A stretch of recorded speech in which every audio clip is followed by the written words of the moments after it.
Al-Hasan adalah orang yang sangat mulia. Kemuliaannya mencukupkan bagi kita siapa ayahnya.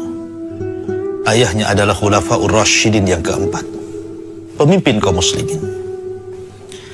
Ibundanya Fatimah adalah putri Nabi SAW, satu di antara 4 wanita terbaik dunia yang disabdakan Nabi SAW, "Kamula minar rijal katsir." Laki-laki yang sempurna itu banyak. Walam yakmul minan nisa illa arba'ah. Dan tidak ada wanita yang sempurna kecuali 4 wanita. Nabi SAW menyebutkan yang pertama Asiyah bintu Muzahim, yang kedua Maryam bintu Imran, yang ketiga Khadijah bintu Huwailid, zaujatun Nabi SAW, dan yang keempat adalah Ummul Hasan, Fatimah bintu Rasulullah SAW. Kemudian kakeknya, kakek Hasan adalah Sayyidul Awwalina wal Akhirin, Sayyidul Anbiya wal Mursalin. Allah tidak pernah menciptakan setelah dan sesudahnya manusia sehebat Rasul sallallahu alaihi wasallam.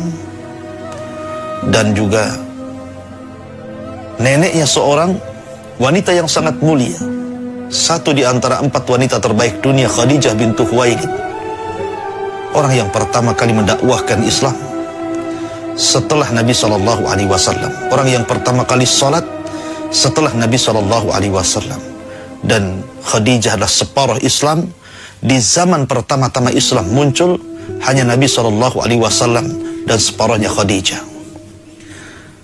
Ma'asyiral muslimin yang dimuliakan Allah Azza wa Jalla, paman-pamannya, paman-paman Hasan adalah seorang mujahid, Hamzah. Asadullah, siapa yang tidak kenal Hamzah? Dia meninggal syahidan, sangat mulia di mata Allah Subhanahu wa ta'ala. Abbas ibn Abil Muttalib. Kemudian kita lihat bibi-bibinya, Zainab, Ruqayyah, Ummu Kulsum, wanita-wanita terbaik dunia. Ma'asyiral muslimin yang dimuliakan Allah Azza wa Jalla, maka nasab yang lebih mulia mana lagi semulia Hasan ibnu Ali radhiyallahu an. Ma'asyiral muslimin yang dimuliakan Allah Subhanahu wa ta'ala, adapun kunyah beliau adalah Abu Muhammad, karena salah satu putra beliau diberikan nama Muhammad. Ketika Fatimah radhiyallahu anha melahirkan Hasan, maka Ali memberi nama Harban. Ada yang mengatakan Hamzah dalam riwayat. Tapi Nabi SAW kemudian mengganti nama itu. Kata Nabi SAW, gantilah nama itu, berilah nama anak ini Al-Hasan. Jadi nama Hasan adalah nama yang diberikan Nabi SAW. Ma'asyiral muslimin yang dimuliakan Allah Azza wa Jalla, Nabi SAW sangat memuliakan Hasan, sangat mencintai Hasan, sangat meninggikan, bahkan menjelaskan kedudukan Hasan di hadapan manusia. Karena Hasanlah salah satu daripada ashabul kiswah. Ketika Allah Subhanahu wa ta'ala turunkan ayat innama yuridullah an yudhiba ankumur rizza ahlal baiti wa yutahhirukum tathira. Hanya saja Allah Subhanahu wa ta'ala hendak menghilangkan dari kalian, wahai ahlal bait, kekotoran dan membersihkan kalian sebersih-bersihnya. Ayat ini turun ketika Nabi SAW membawa sebuah kain. Kemudian kain itu sangat besar. Dia masukkan ke dalam kain itu Hasan, dia masukkan ke dalam kain itu Husain, kemudian Fatimah dan beberapa orang. Kemudian Rasul mengatakan, inilah ahli baitku. Ma'asyiral muslimin yang dimuliakan Allah Azza wa Jalla, adapun Hasan terkenal memang orang yang banyak menikah. Hasan itu terkenal orang yang banyak menikah. Sampai-sampai Ali radhiyallahu anhu pernah melarang orang-orang Kufah untuk menikahkan putri-putrinya dengan Hasan, karena terlampau banyak Hasan itu menikah. Ya tentu yang tetap cuma 4, yang lainnya cerai, menikah, cerai, atau meninggal begitu. Sehingga keturunannya sangat banyak sekali. Keturunan Hasan itu luar biasa sangat banyak. Bahkan dia melebihi adiknya Husain. baik secara jumlah istri ataupun secara jumlah anak-anak dan keturunannya. Makanya di permukaan bumi ini, dari keturunan Nabi SAW yang paling banyak adalah keturunan Hasan dibandingkan keturunan Husain. Apalagi tragedi Karbala yang luar biasa, pembantaian kepada Husain dan keluarganya, itu juga salah satu penyebab sedikitnya keturunan Husain. Dan keturunan Hasan lebih banyak jauh dibandingkan keturunan Husain. Ma'asyiral muslimin yang dimuliakan Allah Subhanahu wa taala. Hasan adalah salah satu cucu Nabi SAW yang disebut dengan Raihana. Jadi cucu yang paling disayang Nabi SAW. Saking sayangnya Nabi SAW, sampai suatu ketika Nabi SAW itu naik di atas mimbar, sedang berceramah. Ya. Tiba-tiba dia melihat Hasan dan Husain sedang berlari, pada Rasul sedang berceramah itu. Maka Nabi SAW tidak sabar melihat kelucuan Hasan dan Husain, turun pula dia dari mimbar. Kemudian menggendong Hasan dan Husain, kemudian naik di atas mimbar. Tiba-tiba Nabi SAW mengatakan, Sadaqallahul azim, innama amwalukum wa auladukum fitnah. Sungguh benar apa yang difirmankan Allah Subhanahu wa ta'ala. Sesungguhnya harta kalian dan anak-anak kalian adalah fitnah, termasuk saya terkena fitnah itu. Saya tidak sabar dengan Hasan dan Husain. Saking cintanya Nabi sallallahu alaihi wa ala alihi wasallam. Bahkan dalam riwayat, Nabi sallallahu alaihi wasallam pernah memanggil Hasan. Ada yang mengatakan Zaid ibn Harithah. Kemudian Nabi sallallahu alaihi wasallam mengatakan, Inni uhibbuhuma fa ahibbahuma. Sesungguhnya aku mencintai keduanya, maka cintailah keduanya. Wa ahbib man yuhibbuhuma, dan cintai terhadap orang yang mencintai keduanya. Subhanallah. Nabi SAW sangat mencintai Hasan, sangat mencintai Husain. Sampai-sampai Nabi SAW mengatakan, Inni uhibbu, saya sangat mencintainya, maka cintai dia. Dan cintailah orang yang mencintainya. Menunjukkan bahwa Nabi SAW kasih sayangnya luar biasa kepada Hasan ibnu Ali radhiyallahu anhu. Sampai-sampai suatu ketika Nabi SAW sedang sholat, kemudian Hasan dan Husain naik di pundak Nabi SAW, sampai Rasul SAW ketika itu dalam posisi sujud. Lama dia bangkit dari sujud, sehingga setelah kemudian bangkit dari sujud, tiba-tiba selepas sholat sahabat bertanya, Atalta sujudaka ya Rasulullah, engkau sudah memanjangkan sujudmu. Saya takut kalau ada perkara lain atau turun wahyu kepada anda wahai Nabi SAW. Maka Nabi SAW, tidak, sesungguhnya kedua cucuku berada di pundakku, dan aku tidak hendak mempercepat sujudku sampai kehendak kedua cucunya merasa puas dan dia turun sendiri dari pundakku. Subhanallah, pemimpin para nabi, pemimpin umat, sayang betul kepada Hasan dan Husain.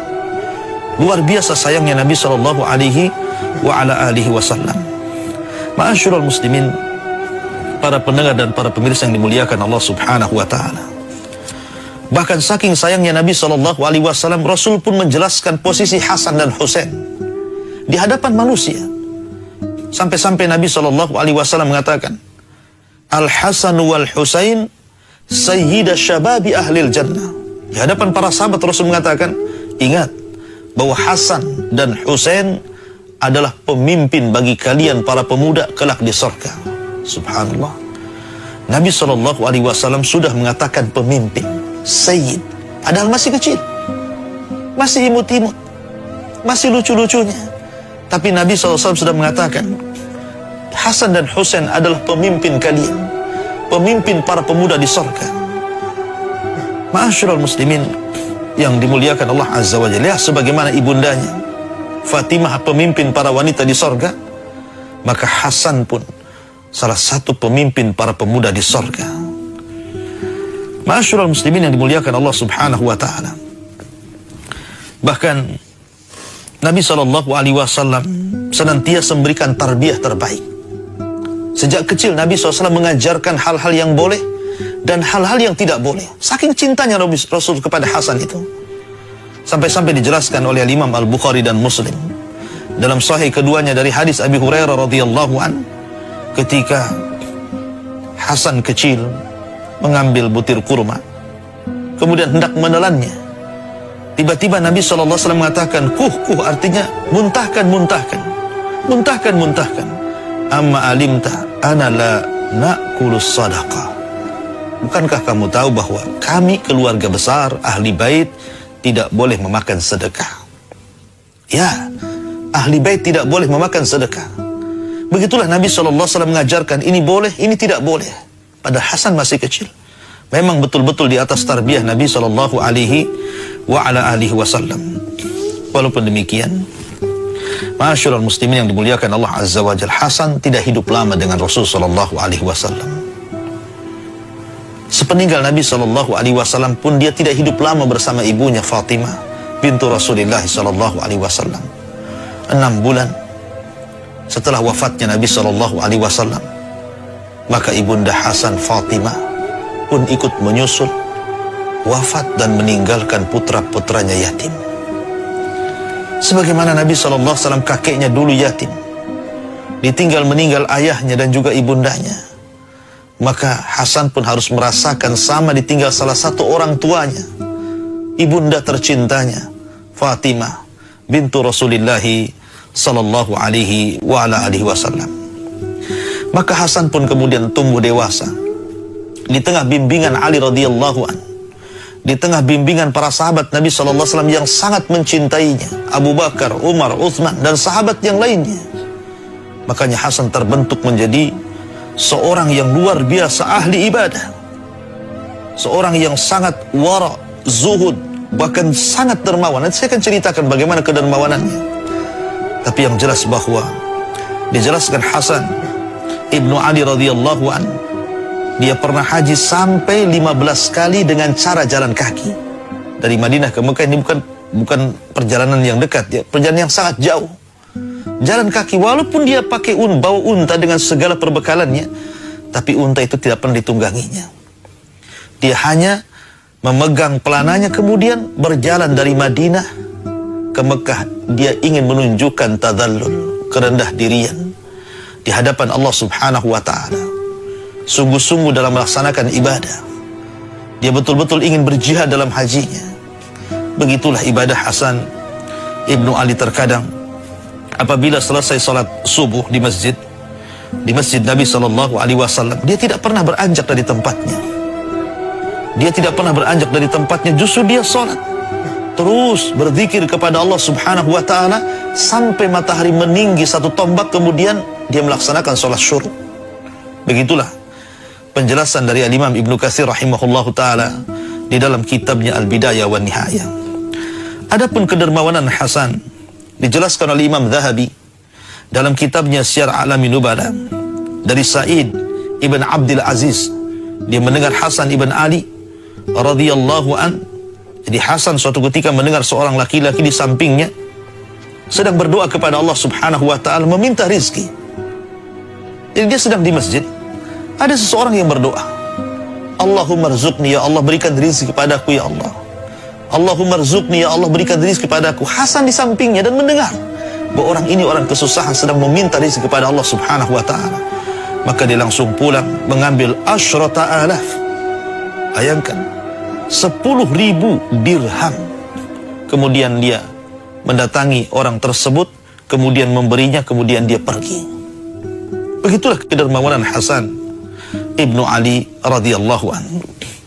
Bahkan apabila ada orang yang datang, mungkin bahasa kitanya menyodorkan sebuah proposal, maka Hasan tidak pernah membacanya karena dia tidak hendak membaca apa yang ada dalam surat itu, karena dikhawatirkan membaca aib orang, ya. Maka Hasan tidak pernah membaca. Ketika ditawari sebuah kertas isinya mungkin permintaan, meminta sesuatu, maka Hasan tidak pernah membuka, justru dia langsung mengambil uang yang banyak kemudian diberikan kepada orang itu. Begitulah Hasan Ibnu Ali radhiyallahu anhu. Ma'asyiral muslimin, para pendengar dan pemirsa yang dimuliakan Allah Subhanahu wa taala. Bahkan kalau kita melihat bagaimana Hasan ibnu Ali ini adalah manusia yang paling mirip dengan Nabi Shallallahu Alaihi Wasallam. Jadi Hasan itu subhanallah mirip sekali dengan Nabi Shallallahu Alaihi Wasallam. Sampai-sampai dijelaskan dalam sebuah hadis, dan itu yang menjelaskan adalah Ali radhiyallahu an sendiri. Ketika Ali radhiyallahu an mengatakan, man sarrahu an yanzura man ashbahun nas bi Rasulillah sallallahu alaihi wasallam ma baina unuqihi ila wajhihi wa sya'rihi falyanzur ila al-Hasan. Kata Ali radhiyallahu an, siapa yang berkehendak untuk melihat manusia yang paling mirip dengan Nabi sallallahu alaihi wasallam dari leher, wajah dan juga rambut, maka lihatlah Hasan.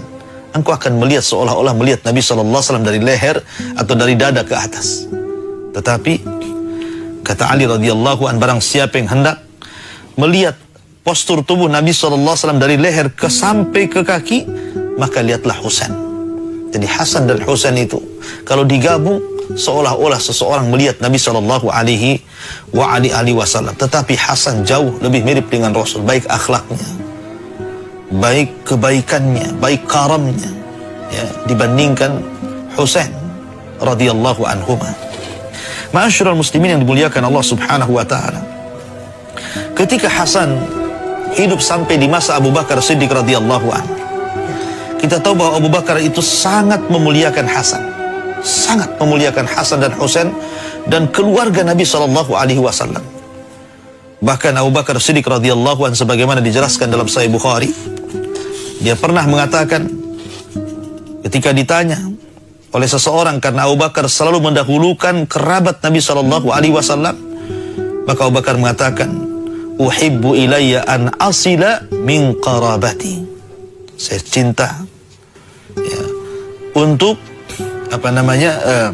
la qarabatu Rasulillah sallallahu alaihi wasallam ahabbu ilayya min an asila min qarabati. La qarabatu Nabi sallallahu alaihi wasallam, sungguh kerabat Rasul, ahabbu ilayya, lebih aku cintai, kata Hasan, daripada kerabatku sendiri. Subhanallah. Abu Bakar luar biasa, lebih mencintai ahli bait dibandingkan keluarganya. Ya, karena hubungan Abu Bakar Siddiq radhiyallahu an dengan Nabi sallallahu alaihi wasallam memiliki hubungan yang sangat spesial. Bagaimana tidak? Putrinya Aisyah radhiyallahu anha menikah dengan Nabi sallallahu alaihi wasallam. Artinya bahwa ada hubung kait antara Abu Bakar dengan keluarga Nabi sallallahu alaihi wasallam, bahkan dengan Nabi sallallahu alaihi wasallam. Ketika Abu Bakar Siddiq radhiyallahu an selepas salat asar kemudian berjalan bersama Ali radhiyallahu an, di tengah jalan dia melihat Hasan dan Husain layaknya anak-anak lari ke sana lari ke sini, sedang bermain dengan anak-anak yang lain. Maka Abu Bakar langsung menangkap Hasan, kemudian meletakkan di atiknya, di bahunya.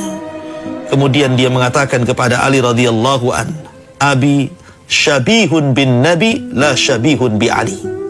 Abi syabihun bin Nabi la syabihun bi Ali. Seolah-olah Abu Bakar ingin mengatakan, sungguh Hasan lebih mirip dengan Nabi dibandingkan dengan ayahnya Ali radhiyallahu an. Maka Ali pun tersenyum membenarkan kata-kata Abu Bakar Siddiq radhiyallahu an. Kata Al-Hafidh Ibnu Hajar, lihatlah bagaimana kecintaan Abu Bakar Siddiq kepada Hasan, luar biasa. Ya. Ma'asyiral muslimin yang dimuliakan Allah Subhanahu wa taala. Bahkan Abu Bakar Siddiq radhiyallahu an selalu memberi sesuatu kepada Hasan. Karena memang para sahabat Nabi sallallahu alaihi wasallam, bukan hanya Abu Bakar, sangat menghargai Hasan. Bahkan Abu Hurairah radhiyallahu an pernah mengucapkan salam kepada Hasan dan mengatakan, assalamu alayka ya sayyidi, assalamu alayka ya sayyidi, assalamu alayka ya sayyidi. Keselamatan untukmu wahai Hasan, wahai pemimpinku, wahai sayyidku, wahai tuanku.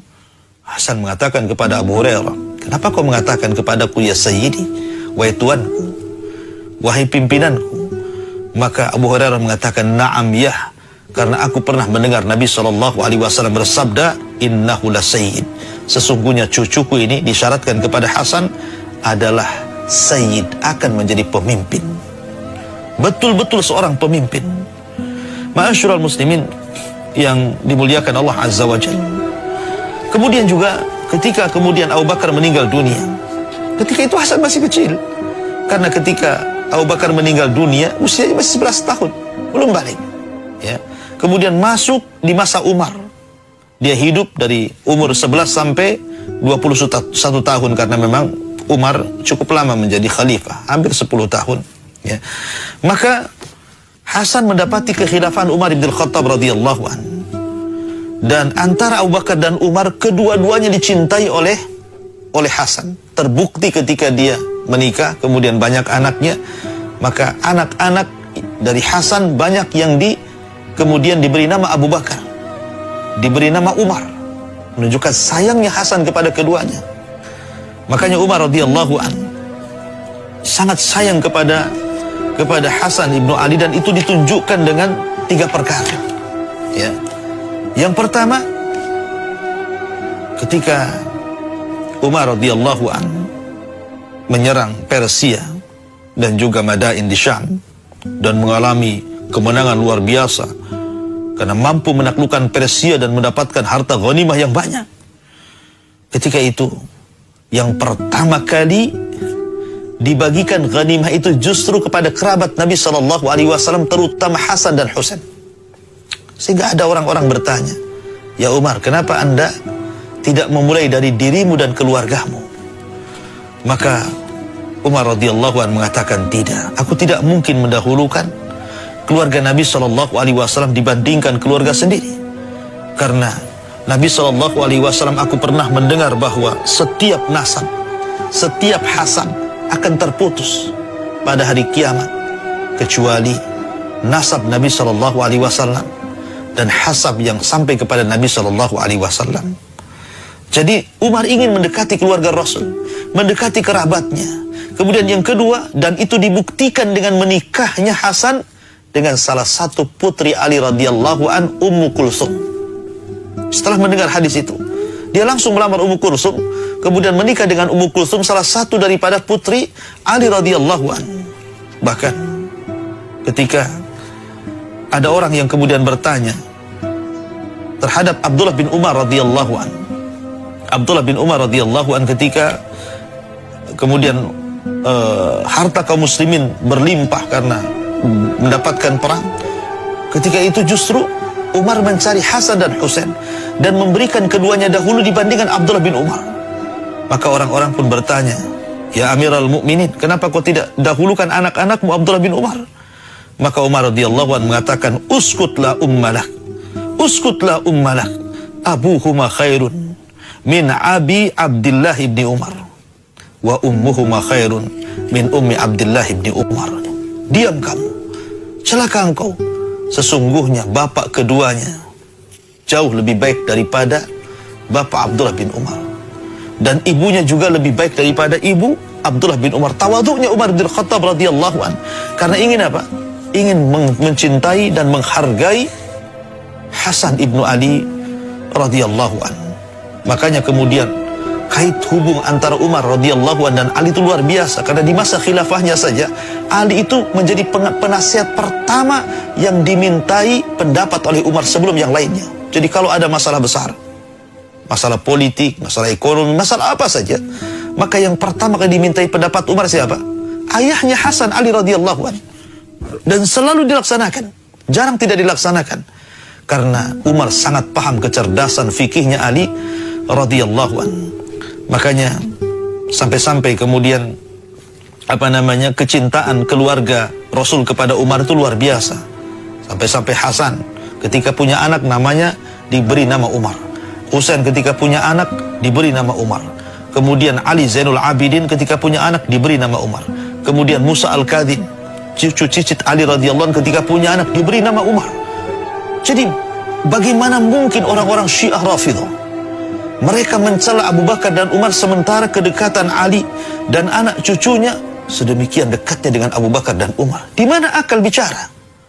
Ya, di mana akal bicara kalau seandainya kemudian hari ini orang-orang Syiah mengkafirkan Abu Bakar, mengkafirkan Umar? Bagaimana kisah-kisah ini?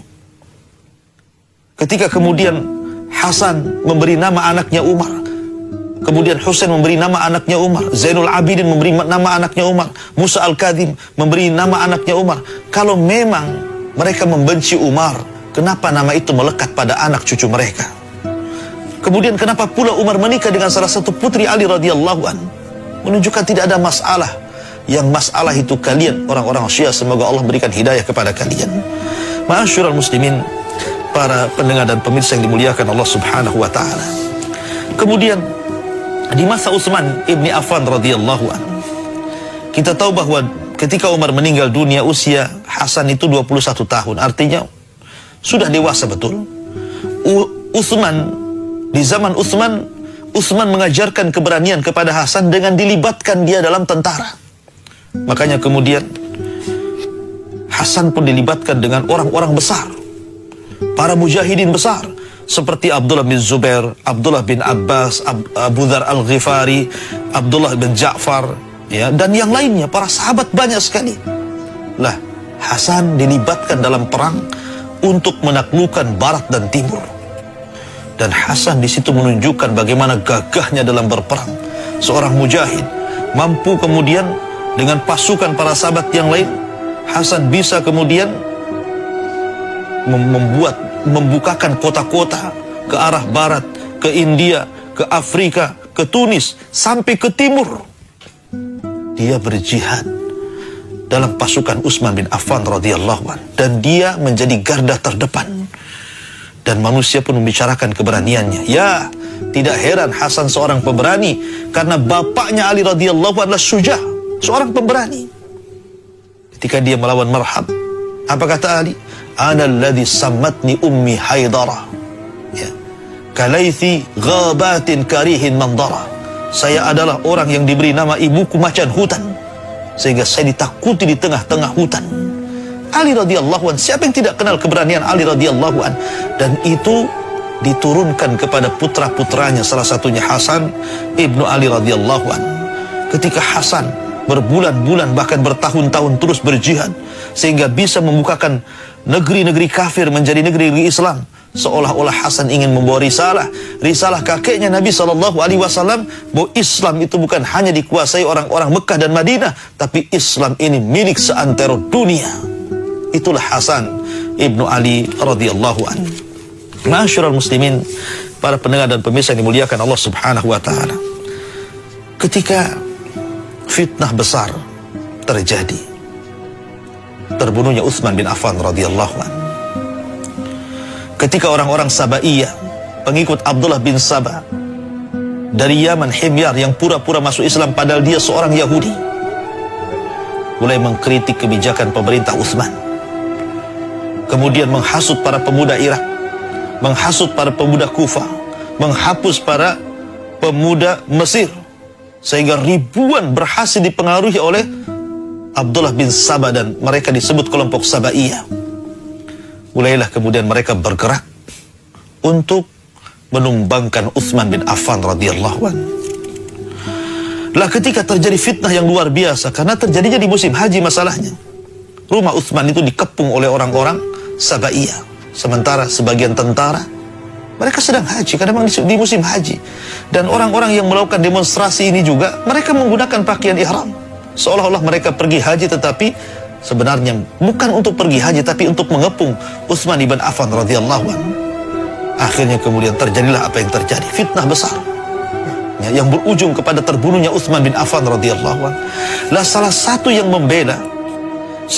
membela Utsman bin Affan radhiyallahu anhu ketika dikepung oleh orang-orang Sabaiyah ini adalah Hasan dan juga Husain. Dia berdiri di pintu, berusaha untuk menghalang-halangi orang-orang yang hendak menyakiti Utsman, sampai terluka Hasan. Tetapi Allah takdirkan, karena terlampau banyak pasukan Sabaiyah, akhirnya Utsman pun dibunuh secara tragis. Hasan tidak bisa apa-apa. Sampai Ali radhiyallahu anhu ketika mendengar Utsman meninggal, marah di hadapan Hasan dan mengatakan, "Ya Hasan, antum alal bab, engkau berada di pintu. Wa kaifa qutila Utsman? Bagaimana Utsman bisa dibunuh sementara engkau ada di pintu rumahnya?" Akan tetapi Hasan yang mengatakan, "Ya Abi, ini bukan perkara saya. kemampuan saya hanya seperti itu. Ini semua sudah takdir Allah subhanahu wa ta'ala. Ma'asyiral muslimin yang dimuliakan Allah subhanahu wa ta'ala. Maka setelah terbunuhnya Utsman bin Affan, memaksa agar Muawiyah bergabung. Tapi Muawiyah enggan bergabung. Maka terjadilah perang besar dalam sejarah yang disebut dengan Perang Siffin. Banyak para sahabat meninggal dunia. Sampai akhirnya terhentikan ketika sebagian pasukan mengacungkan Al-Quran tanda perdamaian. Kemudian diutusnya dua sahabat yang mulia, Amr bin As dan juga Abu Musa al-Ash'ari, untuk berunding. Maka lahirlah bulir-bulir kesepakatan bahwa tidak ada lagi peperangan. Maka pulanglah Ali ke Kufah. Sepulangnya Ali ke Kufah, rupanya 12.000 lebih pasukan Ali keluar memberontak kepada Ali. Tidak setuju dengan cara Ali dengan menggunakan tahkim. Kemudian mereka mulai mencari-cari kesalahan Ali dan mengatakan, kamu sudah kafir wahai Ali, karena Allah subhanahu wa ta'ala berfirman, wa man lam yahkum bima anzalallah fa ulaika humul kafirun. Barang siapa yang tidak berhukum dengan hukum Allah, maka dia kafir. Mulailah mereka mengkafir-kafirkan Ali, mengkafirkan kelompok yang loyalis kepada Ali. Bahkan berawal dari pengkafiran, berakhir dengan pembunuhan. Ketika mereka sudah membunuh Abdullah bin Khabbab bin Arad, kemudian Ali marah, mendatangi dengan pasukan yang besar di Nahrawan. Kemudian Ali mengatakan kepada mereka, siapa di antara kalian yang membunuh Abdullah bin Khabbab? Rupanya orang-orang ini sepakat mengatakan, kulluna, kami semua yang membunuhnya. Ali makin marah. Dia sediakan pasukan besar, kemudian bertempur habis-habisan melawan orang Khawarij di Nahrawan. La haula wala quwata illa billah. Lah Hasan ketika itu membantu ayahnya, seorang batal pemberani. Walaupun pada tabiatnya Hasan itu tidak suka menumpahkan darah, tetapi untuk kebenaran, maka dia di pihak yang benar. Kenapa saya katakan Ali di pihak yang benar? Karena sabda Nabi SAW ketika membangun Masjid Nabawi pertama kali, dia melihat Ammar bin Yasir sedang membawa batu lebih dibandingkan sahabat-sahabat yang lainnya. Ketika itu Rasul mengatakan kepada Ammar, ya Ammar, sataqtuluka fi'atun baqiyah. Kamu akan mati, tapi yang membunuhmu itu pemberontak. Subhanallah. Ketika terjadi perang Siffin, Ammar bin Yasir ini masuk dalam kubu Ali radhiyallahu an, dan dia terbunuh dalam peperangan itu. Menunjukkan apa? Menunjukkan bahwa yang benar itu Ali, dan Muawiyah adalah dianggap pemberontak. Makanya ketika Ali radhiyallahu an ditanya tentang mauqif Muawiyah bin Abi Sufyan, Ali radhiyallahu an mengatakan, hum ikhwanuna bagau alaina. Mereka saudara kami, tetapi mereka melampaui batas kepada kami. Ma'asyiral muslimin yang dimuliakan Allah Azza wa Jalla. Setelah perang Nahrawan inilah dendam kesumat orang-orang Khawarij kepada Ali radhiyallahu an, kepada Muawiyah bin Abi Sufyan semakin menyala. Maka diutuslah 3 orang, salah satunya Abdurrahman bin Mulzam, seorang hafizul Quran, orang yang hafal Quran, suaranya terbaik pada zaman itu, Abdurrahman bin Mulzam. Tetapi persis seperti yang disabdakan Nabi SAW, yaqra'unal Quran la yujawizu hanajirahum. Mereka membaca Quran tapi tidak sampai ke tenggorokan mereka. Akhirnya kemudian dalam satu waktu di bulan Ramadan, tepat pada tanggal 17 Ramadan, 3 orang ini bergerak dengan pasukan kecil untuk membunuh serentak Ali radhiyallahu an, Amr bin As, dan juga Muawiyah bin Abi Sufyan, karena mereka menganggap 3 orang ini dalang keonaran. Itu menurut prinsip orang-orang Khawarij. Diutusnya Abdurrahman bin Mulzam dan berhasil membunuh Ali. Dibunuh Ali ketika hendak sholat subuh. Kemudian yang lainnya menghadang Muawiyah bin Abi Sufyan, tetapi Muawiyah selamat, tetapi terluka perutnya, sehingga dokter akhirnya memberikan obat kepada Muawiyah, dan obat itu menjadikan mandul selamanya. Muawiyah tidak punya anak kecuali satu, Yazid bin Muawiyah. Adapun Amr bin As lolos, karena ketika dia hendak sholat subuh yang menjadi imam adalah wakilnya karena dia sedang sakit perut. Maka dia tidak jadi dibunuh dan tidak berbaku hantam dengan orang-orang yang diutus orang Khawarij. Ma'asyiral muslimin yang dimuliakan Allah Azza wa Jalla. Setelah Ali radhiyallahu an kemudian meninggal dunia, maka kemudian kekhilafahan jatuh kepada anaknya, Hasan ibnu Ali. Maka seluruh penduduk Kufah, sebagaimana mereka mencintai Ali radhiyallahu an, maka mereka juga cinta dengan Hasan. Bahkan semakin banyak para pendukung Hasan dibandingkan pendukung ayahnya sendiri. Ya, wajar karena juga akhlaknya Hasan. Ya, akhlaknya yang baik, tutur katanya yang baik, kemudian kedermawanannya. Pokoknya Hasan itu mirip dengan Nabi SAW. Sehingga orang yang mencintai Hasan jauh lebih banyak dibandingkan ayahnya. Sehingga banyak orang-orang yang kemudian ingin membaiat Hasan ibnu Ali. Tetapi Hasan ketika itu memberikan syarat. Apa syaratnya? Kalian boleh membaiat diriku, tapi syaratnya tusalimuna man salam, ya, wa tuharibuna man harab. Kalian harus memaafkan orang yang minta damai, dan kalian boleh memerangi hanya untuk orang-orang yang memerangi kalian. Maka kita tahu bahwa ketika Hasan menjadi khalifah, dan ingat Hasan itu Khalifatul Rasyidin yang terakhir. Dimulai daripada Abu Bakar, kemudian Umar, kemudian Utsman, kemudian Ali, kemudian Hasan. Ya, karena Nabi SAW yang mengatakan bahwa kekuasaan ala minhaj nubuwah itu hanya 3 tahun. Setelah itu berganti kepada kerajaan yang penuh dengan rahmat. Lah, Hasan ini sebagai penutup dari 30 tahun itu, walaupun kekuasaannya hanya 6 bulan sekian, tetapi itulah penutup angka 30 yang disabdakan Nabi SAW. Dialah khulafaur rasyidin. Ma'asyiral muslimin, ketika itu Hasan mengatakan kepada orang-orang yang hendak baiatnya, kalian boleh membaiatku, tetapi maafkan orang yang berdamai dengan kalian dan perangi orang yang merangi. Seolah-olah Hasan ini membuka pintu berdamai dengan pasukan Muawiyah, karena Hasan tahu kekuatan Muawiyah seperti apa, tentara Syam itu seperti apa kuatnya. Dia paham, ya. Makanya kemudian ketika Hasan sudah kemudian mengutus satu pasukan yang dipimpin oleh seorang sahabat Nabi SAW, tapi kemudian mengalami kematian pemimpinnya sehingga pasukan kocar-kacir, Hasan berpikir ini tidak bisa dilanjutkan. Sebab kalau terus melanjutkan peperangan yang pernah dilakukan oleh ayahnya Ali radhiyallahu anhu melawan tentara Muawiyah, bisa saja mendapatkan kemenangan, atau boleh juga menginginkan kekalahan.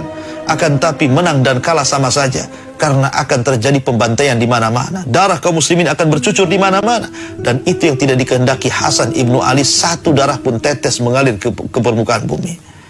Maka akhirnya mulailah Hasan berpikir ini tidak bisa dilanjutkan. Dia kumpulkan pasukannya. Kemudian ketika mengumpulkan pasukan, bergeraklah Hasan dari Irak menuju Syam. Ketika Muawiyah mendengar ada pasukan besar yang dipimpin langsung oleh Hasan bin Ali, maka Muawiyah pun membuat pasukan besar untuk melawan pasukan Hasan. Tapi kemudian Muawiyah mengutus 2 orang yang amanah dari sahabat Nabi SAW untuk datang kepada Hasan dan melakukan perdamaian, dan Hasan menerimanya. Akhirnya tidak jadi perang. Kemudian Hasan pun termenung, memikirkan jalan terbaik, jalan yang paling baik bagaimana supaya tidak tertumpahkan darah. Akhirnya Hasan pun terpaksa harus tanazul. Dan ini persis seperti sabda Nabi SAW.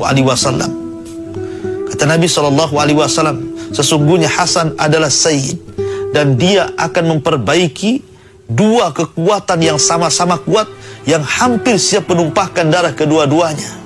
Persis seperti sabda Nabi SAW. Maka terpikir ke situ, Hasan ingin tanazul, ingin menyerahkan kekuasaannya kepada Muawiyah. Maka Hasan pun berceramah di hadapan manusia. Rupanya manusia tidak suka dengan Hasan. Sebagian mereka mengamuk, merusak tempat-tempat ibadah, sampai ada yang berhasil menusuk Hasan sampai terbaring beberapa hari. Ma'asyiral muslimin yang dimuliakan Allah Azza wa Jalla. Sampai suatu ketika memang betul-betul mau tanazul, maka Hasan berkhutbah lagi. Tiba-tiba ada seorang namanya Abu Amir, ya, kemudian menghadap Hasan dan mengatakan, "Assalamu alayka ya mudhillil mu'minin." Keselamatan bagimu, wahai orang yang menghinakan kaum muslimin, merendahkan kaum muslimin. Harusnya dia mengatakan keselamatan bagimu orang yang memuliakan kaum muslimin, tapi di balik kata-kata itu, saking jengkelnya kepada Hasan, kenapa kemudian di kekuasaan diserahkan kepada Muawiyah? Tapi Hasan pandangannya jauh. Karena sesungguhnya dengan meletakkan kekuasaan Hasan kepada Muawiyah akan ada manfaat yang sangat besar. Amul jamaah. di mana hari ketika penyerahan kekuasaan Hasan kepada Muawiyah disebut hari jamaah. Hasan ingin menyatukan kaum muslimin. Hasan tidak hendak memecahkan kaum muslimin. Hasan ingin menyatukan kekuatan kaum muslimin, dan terbukti setelah Hasan menyerahkan kekuasaan kepada Muawiyah, banyak negara-negara dibuka oleh Muawiyah. Banyak. Bahkan Hasan juga ikut terlibat dalam peperangan pasukan yang diutus oleh Muawiyah untuk membuka kota-kota orang-orang kafir. Subhanallah. Ini manfaat yang luar biasa. Ya, kemudian bahasanya mengenyampingkan perselisihan dan mengutamakan persatuan. Begitulah akhlak yang luar biasa. Bayangkan Rasul yang mengatakan innahu sayyid, bahwa cucuku ini pemimpin. Rasul itu ada rekomendasinya dari Nabi SAW. Kemudian kekuatan Irak ini jangan dianggap remeh. Di balik pasukan Hasan ini luar biasa. Ya, tidak bisa kemudian kita tebak apakah Hasan akan kalah dalam perang atau akan menang.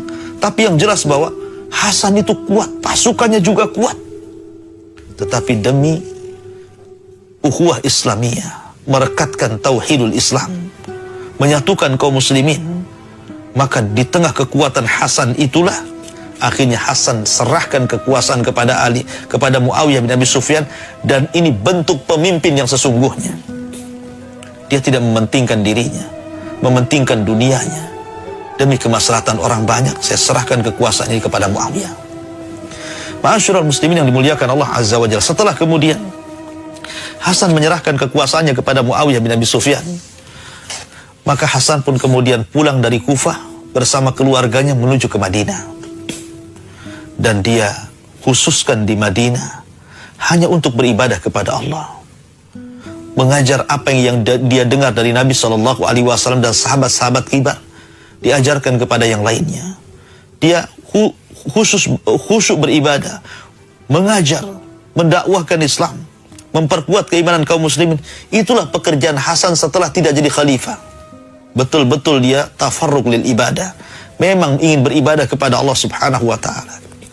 Sampai akhirnya kondisi Hasan ini membuat dua kelompok itu bangkit dan sangat membencinya.